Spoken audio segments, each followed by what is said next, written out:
Hey, what's going on, guys? It's Ryan here from Game Essays, and today I'm going to be talking about the Legend of Zelda movie. Nintendo recently confirmed that a live-action Legend of Zelda movie is actually going to happen. Now, that is going to strike fear into many Zelda fans, as most of us felt that if we ever were to actually get a Legend of Zelda movie, that probably doing an animated movie would be a lot safer and a much better path to go, but nevertheless, Nintendo is making a bold move and deciding to go live action for The Legend of Zelda. There's plenty of concerns with casting. We saw in the Mario movie that they decided to cast a lot of Hollywood celebrities, a lot of names people knew, and it was kind of hard to imagine a lot of those characters with famous actors kind of filling their role. Now, the movie ended up turning out just fine, but that's also just voice acting, not a full live-action performance by an A-list Hollywood actor. There's tons of casting concerns, especially for a live-action movie, but I'm not going to focus on that today, maybe another time. Today I just want to focus on what story is this movie going to tell, because they have a number of options. They could tell a completely original story that just happens to be in the universe of The Legend of Zelda. They could take pieces of different games and adapt it all into its own sort of amalgamation type of story. Or they could go the third option, which is not one for one, but basically adapting one of the games into a movie.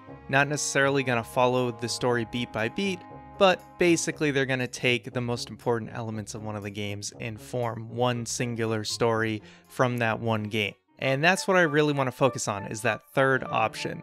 That if they were to adapt a Legend of Zelda game, what would be the best game? Now, I have three in mind that I feel would be the strongest to adapt based on popularity and just how it would work for a movie. And the first one I want to talk about is Skyward Sword. Now, Skyward Sword is the first game chronologically in the timeline of The Legend of Zelda, and basically helps kind of build a lot of lore and explain the rest of the series. The Master Sword is crafted in this game. We have the first Princess Zelda chronologically, and we also have Demise the villain, who basically is the explanation for the cycle of villains that show up through the rest of the series.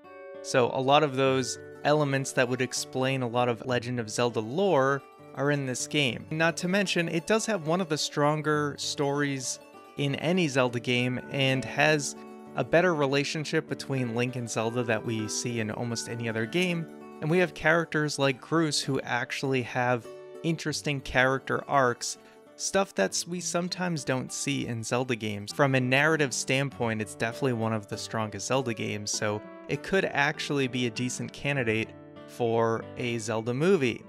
Now, my only concern for having them adapt Skyward Sword is I do feel like Skyward Sword worked best because we got it so much later in the games of the Zelda series. It came out during the 25th anniversary of The Legend of Zelda.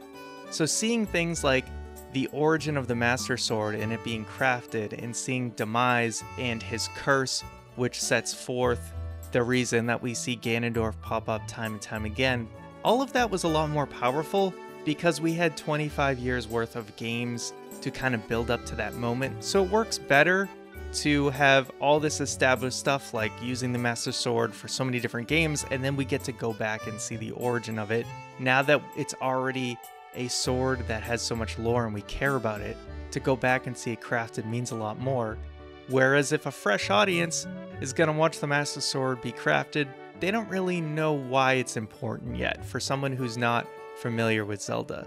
So that would be my only concern, is that it's better as a prequel than it is as like the actual first movie. Another game to think about the possibility of adapting would be Breath of the Wild. Right away, people are probably going to think Breath of the Wild's story is kind of weak, or it's not really the focus of the game. My main reason would be that popularity. Breath of the Wild is the best-selling Zelda game ever, so not necessarily going beat by beat of the Breath of the Wild story, because most of those beats happen all the way in the past, 100 years ago.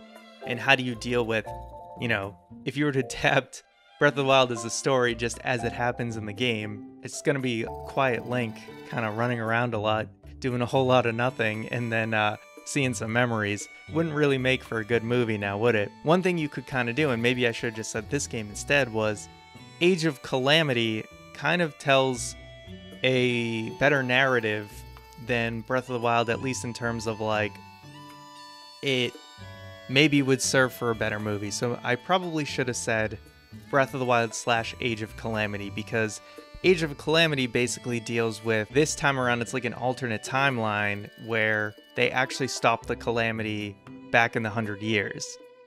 So that might make for a better story because they are able to see the build-up and then are able to try and stop the calamity before it destroys everything, because they have that prior knowledge. Now, I'd get rid of the time travel aspects, and maybe you could do like a Age of the Calamity like story without time travel, right? You could just also tell it Breath of the Wild style with just having flashbacks, but I think that'd be a little bit weird. So this one would definitely take, I feel, the most work to make it good.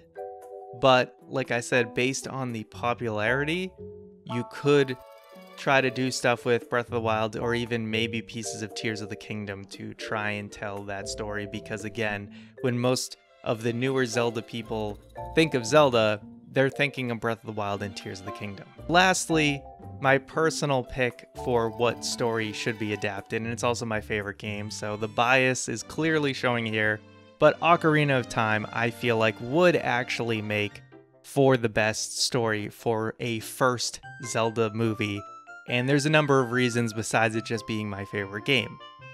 It's the origin of Ganondorf, which I think is actually more important than the origin of Demise. Even though Demise explains all the other villains in the series, I think Ganondorf, he's always been the most important villain, and I feel like if you're gonna do one Zelda movie, we don't know how this is gonna do. You got really one shot, and if this movie doesn't do well, we probably never get another movie, so you might as well have Ganondorf in there because he is the iconic villain of the Legend of Zelda series. In Ocarina of Time, you know, before Skyward Sword, people really did look at it as that first story, so I think it's a great place to start. You have the origin of Ganondorf, you have Link starting as just a kid in the forest who gets wrapped up into this crazy situation, and then has to go forward 7 years to defeat Ganondorf after he takes over Hyrule Kingdom. I think it tells a great story. I think you definitely have to make some changes to the story because, again, you know, most of the time Link is just going temple to temple, getting the items he needs to progress, and then he fights Ganondorf at the end. Ganondorf kind of does a whole lot of nothing for most of the game. You're going to have to find a way to fill those gaps. And I would probably also, to not confuse people, trim down on the amount of time traveling that Link does going back and forth. Like, you'd have to do something where Link pulls the Master Sword, he goes ahead 7 years, and then from there he stays an adult until he gets through all the stuff and defeats Ganondorf. He doesn't like go back to go to the bottom of the well or to do the child spirit temple or something like that. That might confuse people. Maybe you just have him go forward the 7 years, defeat Ganon, and then go back to his childhood, something like that. Also, I think one story you could actually borrow a lot from to tell this sort of Ocarina of Time story is Aladdin, right? Because it's a similar situation where, like, how Jafar was buddying up to the Sultan, and even though he wanted to take over, you could do something like that, because in Ocarina of Time you have Ganondorf who's swearing fealty to the king, and then obviously he's going to betray him. So instead of having Ganondorf betray him so quickly as it happens in Ocarina of Time, once you finish the child section, you could draw that out a little bit more and have Link and Zelda suspect Ganondorf is up to no good, and you have things like the Deku Tree dying, or Jabu Jabu having problems, or what happens, the Dodongo's cavern is sealed shut, things like that. We could suspect, Link and Zelda could suspect Ganondorf's up to those things, but they can't prove it yet, and kind of do something there to tell that story. So you definitely have to change things up a lot, but I was thinking a story like Aladdin would be almost like an interesting blueprint to kind of borrow from when telling an Ocarina of Time story. What story do you tell in this Legend of Zelda movie? Because so much of Zelda games is Link just going through dungeons. And as much fun as it is to see a couple scenes where Link's traveling through dungeons and escaping traps and solving puzzles, you can't just have a whole movie of that. You need character-driven moments. You need story moving forward, and just going to temple getting item is not going to be as interesting as it is in a video game. So let me know what you guys think. What story should be told in the Legend of Zelda movie? And I'll catch you guys next time.